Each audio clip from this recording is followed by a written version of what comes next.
বাংলাদেশের ইস্কন মন্দির পুড়ে ছাই। ইউনূস সরকারের মদতপুষ্ট মৌলবাদীদের তাণ্ডবে ইস্কন মন্দিরের লক্ষ্মীনারায়ণ মূর্তি আগুনে পুড়ে ভস্মীভূত। মহাবিপাকে বাংলাদেশের সনাতনীরা। নমস্কার, দেখছেন খবরের প্রতিবাদ। আমি শতরূপা আবারও আপনাদের সঙ্গে আরও একটি গুরুত্বপূর্ণ আলোচনায়। ইস্কনকে নিষিদ্ধের দাবি, সন্ন্যাসী চিন্ময় প্রভুর গ্রেপ্তারি, হিন্দু নির্যাতনের মতো ঘটনায় গত মাস দেড়েক ধরেই উত্তাল বাংলাদেশ। সংখ্যালঘু নিপীড়নের প্রতিবাদে কলকাতা, দিল্লি, ত্রিপুরার মতো নানা জায়গায় পথে নেমেছে সাধারণ মানুষ ও বিভিন্ন হিন্দু সংগঠন। এর মাঝেই ফের এক ধর্মীয় হিংসার ঘটনা প্রকাশ্যে এলো বাংলাদেশ থেকে। এবার ঢাকার এক ইস্কন সেন্টারে আগুন লাগিয়ে দিল দুষ্কৃতীরা। হামলা হয়েছে মন্দিরেও, পুড়ে গিয়েছে লক্ষ্মী নারায়ণের মূর্তি। এমনই দাবি করেছেন কলকাতার ইস্কনের ভাইস প্রেসিডেন্ট রাধা রমন দাস। নানা মহলে প্রশ্ন উঠছে, এটাই কি নতুন বাংলাদেশ? আজ শনিবার সকালে কলকাতার ইস্কনের ভাইস প্রেসিডেন্ট রাধারমন দাস নিজের এক্স অর্থাৎ সাবেক টুইটার হ্যান্ডেলে জানান, বাংলাদেশে আরও এক ইস্কনের নামহাটা সেন্টার পুড়ে গিয়েছে। ঢাকায় অবস্থিত শ্রী শ্রী লক্ষ্মীনারায়ণের মন্দিরের ভেতরের সমস্ত জিনিসপত্র সম্পূর্ণভাবে পুড়ে গিয়েছে।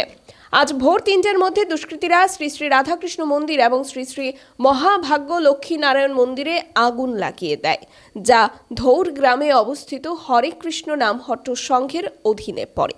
মন্দিরের পেছনে টিনের ছাদ ভেঙে পেট্রোল বা অকটেন ব্যবহার করে আগুন লাগানো হয়েছে।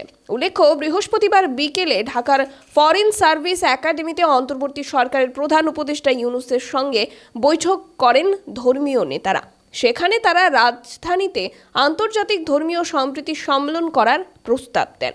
আলোচনা শেষে সমস্ত অভিযোগ উড়িয়ে শায়ক আহমাদুল্লাহ দাবি করেন, আমাদের দেশের সংখ্যালঘু ভাইয়েরা নিরাপদে আছেন এবং আরও নিরাপদে থাকবেন।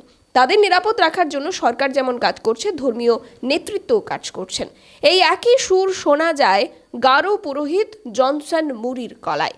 আর ধর্মীয় সম্প্রীতি সম্মেলনের আহ্বান জানানোর ঠিক পরপরই ইস্কন সেন্টার ও মন্দিরে হামলা চালানোর ঘটনা সংবাদের শিরোনামে উঠে আসে।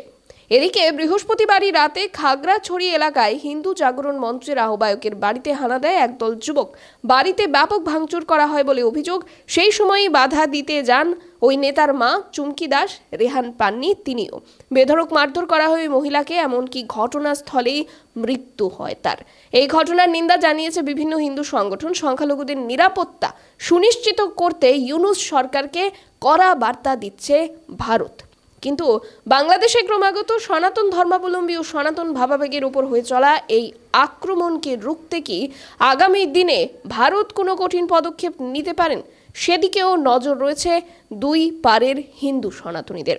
আপনাদের এই বিষয়ে কোনো মতামত থাকলে জানান কমেন্টে, এবং অন্যান্য গুরুত্বপূর্ণ আপডেটসগুলো দেখুন, চোখ রাখুন খবরের প্রতিবাদে। নমস্কার।